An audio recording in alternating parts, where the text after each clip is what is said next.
Well, you were talking a while back about combining the uh, base elements of life with the spiritual aspects of life. Are not the base elements of life in karma and are in some ways limited by karma?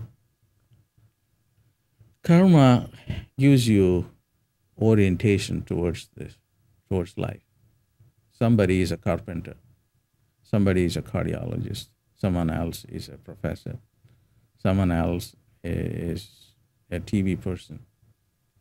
And why a person does what he does is because of predilection, certain inborn quality that comes with him when he is born. That's why he has a pull towards that. And he actualizes. The whole life is spent in realizing the just the powerful thought of a carpenter. So his whole life he becomes a carpenter. Okay, and the same thing applies to a cardiologist. And there is a great passion, and this is what karma is. And you can take into account of what is going on, and then change it. Well, this is a dumb thing, and this is not what I want to do in this lifetime. Maybe this is what I thought it out in a previous lifetime, and you can change this, you know. And this is one level of understanding karma. Another level of understanding is like the Buddha. No matter who you are, even if you are a king, it doesn't matter. This life is suffering. That's the first noble truth of the Buddha. The life is suffering. No matter who you are a beggar or a king. Life is suffering. Get out of it, and then nirvana or emptiness is all that is. So this life is not the ideal life. The ideal life is the spiritual life. Yes. Okay. So seek the spiritual life. The Buddha himself left his palace and became a monastic person, living in monasteries, leaving his wife, leaving his son, leaving his father. This is a very bad model, okay? Because you cannot get out of this life. No matter, you may move from a palace to a monastery, but still you have to deal with this body, okay? And also we have to understand one thing that I teach people is that do not just glorify the Buddha or any character because the tradition acknowledges him to be the great person. Yes, I do not dispute that.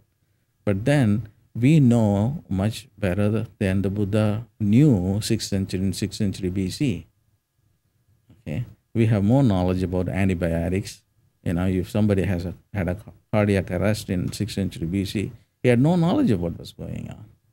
So knowledge is tied to time. As time progresses, knowledge also progresses.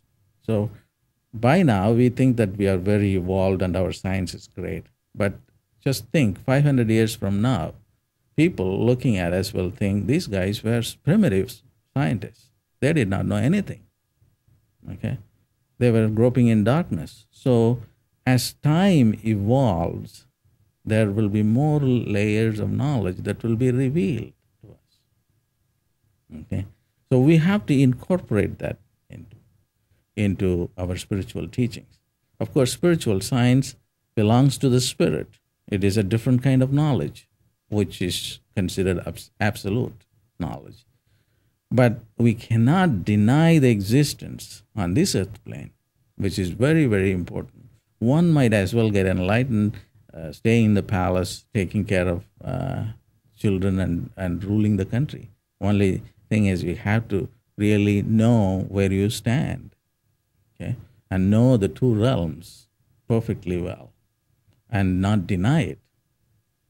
And that's basically my teaching, is that you can live both life, and I call it 200% life.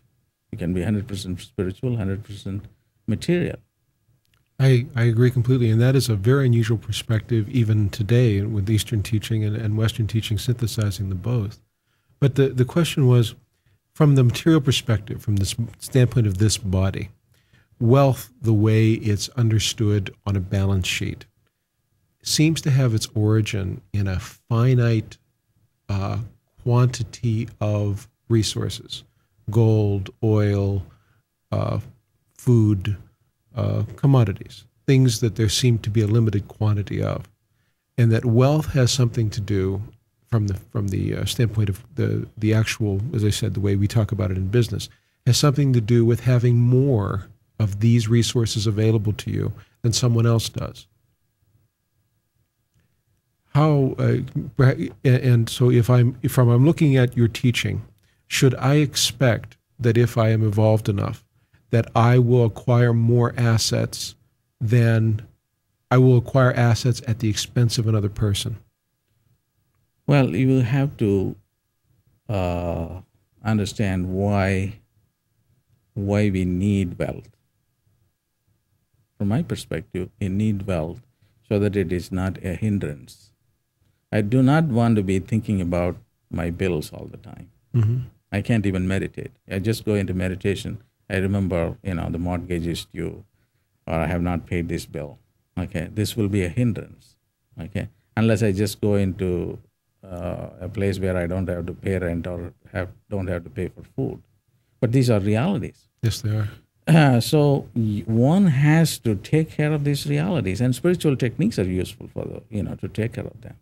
Okay, how to create them, and create them as quickly as possible. I teach my people, you just have to work only for 2 more years, and after that you can just, we will have enough wealth, and then you don't have to worry about a life from paycheck to paycheck.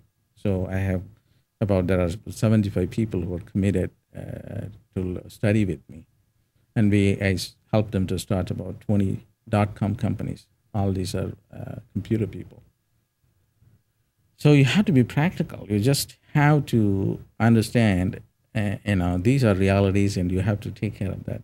And there will be a time when you go more deeply involved into meditation, then you will be less and less inclined to do ordinary things.